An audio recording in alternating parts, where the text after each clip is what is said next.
O Senhor esteja convosco. Ele está no meio de nós. Proclamação do Evangelho de Jesus Cristo, segundo São Mateus. Glória a vós, Senhor. Naquele tempo, disse Jesus às multidões: com quem vou comparar esta geração? São como crianças sentadas nas praças, que gritam para os colegas, dizendo: tocamos flauta e vós não dançastes. Entoamos lamentações e vós não batestes no peito. Veio João, que não come nem bebe, e diziam: ele está com um demônio.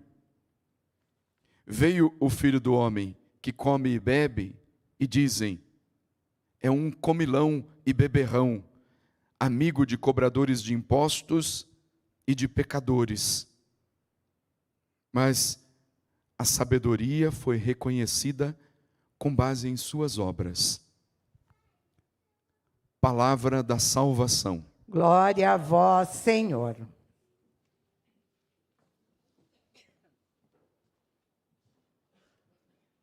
Louvado seja nosso Senhor Jesus Cristo. Para sempre seja louvado. Caros irmãos e irmãs, o tempo do Advento é um tempo de espera vigilante para celebrar o Senhor que já está em nosso meio e que a cada ano nós fazemos a memória no Natal, e ao mesmo tempo a espera vigilante para a segunda vinda do Senhor. A liturgia de hoje nos exorta a correr ao encontro do Senhor com as nossas lâmpadas acesas, exatamente para expressar o espírito de vigilância. Não simplesmente para nos prepararmos para a festa do Natal, que é importante, mas nos prepararmos para o advento da vinda gloriosa de nosso Senhor Jesus Cristo, que nós não sabemos nem o dia e nem a hora. Enquanto isso, é necessário que estejamos vigilantes todos os dias, zelando pela nossa conduta, sendo fiéis aos mandamentos do Senhor, vivendo de acordo com aquilo que a igreja nos ensina, preparando-nos dia após dia para este grande encontro que será o dia da segunda vinda de Jesus. A liturgia da palavra de hoje começa com uma lamentação do profeta Isaías, dizendo o seguinte ao povo de Israel: ah, se tivesses observado os meus mandamentos. No centro de toda a vida do povo de Deus está a lei. E no centro de toda a lei, no centro de todos os mandamentos, está aquele primeiro que Deus dirigiu ao seu povo, dizendo: escuta, ó Israel. E começa sempre dessa forma, com esse chamado, com essa interjeição forte, o Shema Israel, escuta, ó Israel, que se repete inúmeras vezes nos textos do Antigo Testamento e depois aparece novamente em palavras do Novo Testamento, sobretudo quando, como numa antífona constante, nosso Senhor diz assim: quem tem ouvidos, ouça. E depois São João repete também lá no livro do Apocalipse, na mensagem às 7 igrejas, dizendo: quem tem ouvidos para ouvir, ouça o que o Espírito diz às igrejas. Quero com isso lembrar que no centro de toda a lei está a fidelidade à voz do Senhor Deus. Quando o povo deixou de escutar Deus e começou a ser conduzido pelas suas próprias ideologias, começou a ser conduzido pelos seus próprios pensamentos, foi exatamente nesse momento que eles se perderam. Por isso o profeta diz: ah, se tivesses observado os meus mandamentos. É Deus falando com esse povo. Tua paz teria sido como um rio, tua justiça como as ondas do mar. E esse texto é para lembrar que o tempo de sofrimento, O tempo de penúria que o povo está vivendo no exílio da Babilônia é resultado de terem virado as costas para Deus, resultado de terem deixado de escutar Deus e, consequentemente, de obedecê-lo. Tornaram-se vulneráveis espiritualmente, tornaram-se vulneráveis aos ataques do exército da Babilônia. E depois, como resultado disso, foram levados como escravos para a Babilônia e lá choraram amargamente, porque estavam longe de suas famílias, estavam longe do templo, estavam impuros. Então, religiosamente, eles estavam acabados, porque não tinham como oferecer o sacrifício no templo. Psicologicamente acabados, porque viram a cidade destruída, o templo profanado, as suas casas saqueadas.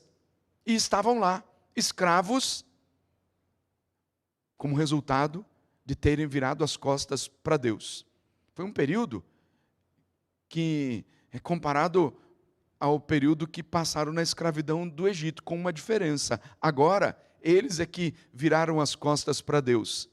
Porque no caso do Egito, eles subiram para o Egito para buscar uma vida melhor e acabaram que lá foram escravizados e submetidos à religiosidade do Egito, à idolatria e tanta coisa.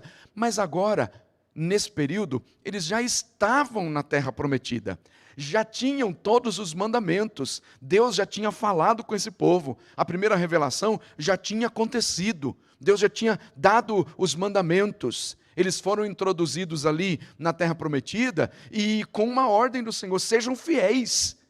Em vários momentos da Sagrada Escritura, essa é a ordem, a palavra de ordem do Senhor para eles: sejam fiéis, porque a fidelidade é que vai fazer com que vocês prosperem, com que vocês cresçam. Como nos diz o Salmo de hoje.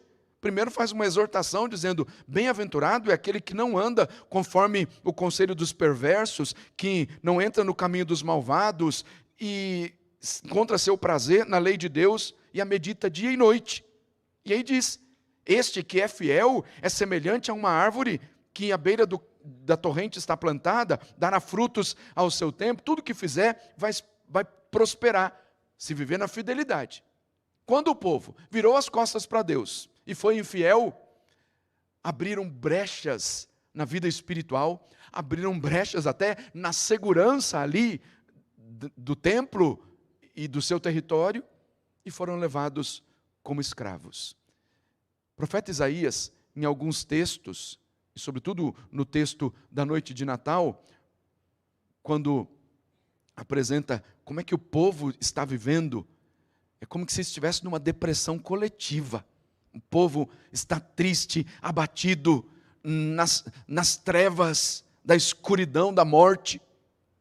Mas é claro, o profeta lança sobre eles uma palavra de esperança e de misericórdia, chamando-os à conversão.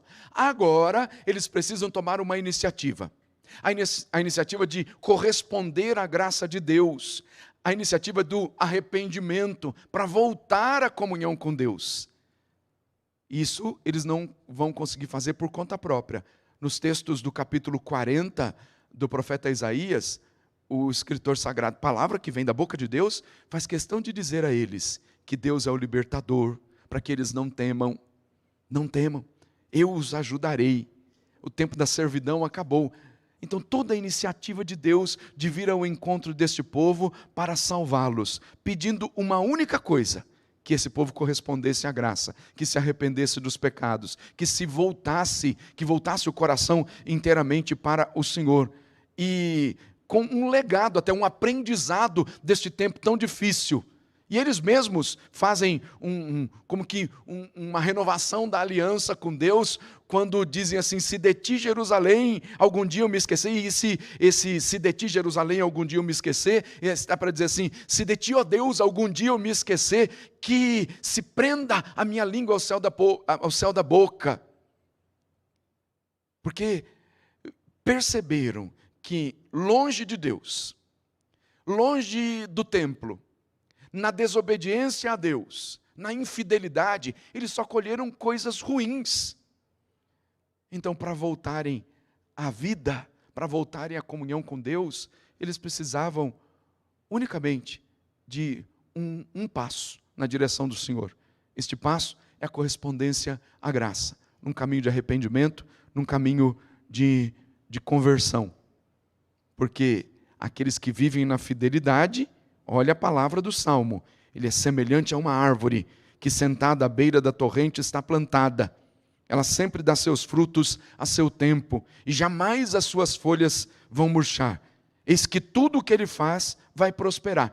Agora o contrário, o caminho dos infiéis. Mas bem outra é a sorte dos perversos, a sorte dos infiéis. São iguais à palha seca, espalhada e dispersada pelo vento. Não tem êxito nenhum. Porque longe de Deus, e o povo, num tempo de amargura, a duras penas, eles compreenderam isso. Longe de Deus, nós não temos êxito nenhum na nossa vida. Longe de Deus, a nossa vida não tem sentido nenhum. Então o que nos resta é arrependermos-nos dos nossos pecados, chorar os nossos pecados e voltarmos-nos para o Senhor Deus, que é rico em misericórdia, bondade, compaixão, ternura.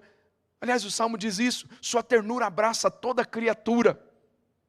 Não nos olha como sendo culpados, não nos julga como merecem as nossas faltas, mas pede uma única coisa, arrependimento, um retorno. Esse tempo aqui, com as palavras do profeta Isaías, é para que sintamos saudades de Deus. O que fez com que o povo escravo na Babilônia tomasse a iniciativa do arrependimento foi exatamente quando eles começaram a sentir saudades de Deus. Saudades do templo, quando inclusive os carrascos pediam para eles assim, cantai para nós alguns dos cânticos que vocês cantavam lá em Sião. E não falavam isso porque achavam os cânticos bonitos, não. Eles falavam isso para zombar deles. E imediatamente eles responderam, como é que nós podemos cantar os cânticos do Senhor estando numa terra estrangeira? Como é que nós podemos celebrar os louvores do Senhor estando escravos e impuros? E é nesse momento de uma profunda saudade de Deus, saudade do templo, que eles percebem que longe de Deus eles vão perecer. Longe de Deus eles trilharão um caminho de condenação. E voltam, não por conta própria. Deus é quem os conduz. Eles são conduzidos pelas mãos de Deus para que, depois de um tempo de terem semeado em meio a uma profunda tristeza, colham agora com muita alegria. Esse tempo que nós estamos vivendo é para que façamos uma revisão de vida, sintamos saudades de Deus, com espírito vigilante, nos voltemos inteiramente para o Senhor. A fidelidade traz alegria. A fidelidade nos dá a certeza dos céus, enquanto que a infidelidade nos leva para um caminho que, se a gente não se arrepender, não tem volta. A lamentação do Senhor é essa.